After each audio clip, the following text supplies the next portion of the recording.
السلام علیکم. په پېښور کلیک کې زه تاسو ته هرکلی یم.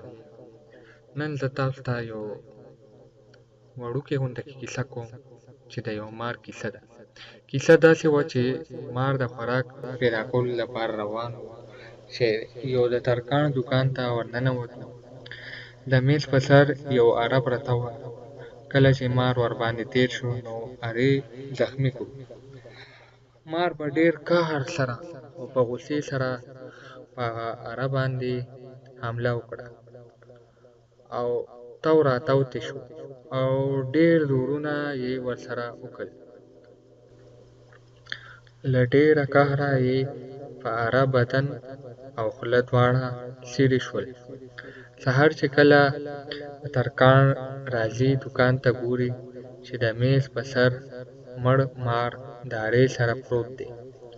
نو خبره مې دا کوله چې ډېره غوسه خپله غوسه کوونکي ته ډېر زیات زیان رسوي. د غم او غوسې په مهال ځان کابو کړئ.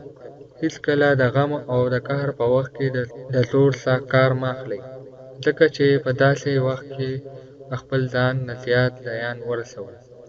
حدیث شریف کې راځي چې رسول الله صلی الله علیه وسلم فرمایلي دي: مضبوط او پهلوان هغه څوک دی چې خپل غم یې وخوړو او د غم په مهال یې ځان کابو کړ. نو مقصد مې دا و د دې خبرو چې خپله غوسه کابو کړئ او صبر کوئ. امید لرم چې دا ویډیو به مو خوښه شوي. که دا ویډیو مو خوښه شوي نو دا ویډیو لایک کړئ او خپلو ملګرو سره یې شیر کړئ د ثواب په خاطر. څوک نه څوک دې عبرت واخلي. د راتلونکي ویډیو لپاره زه تاسو نه اجازت غواړم. د الله په امان.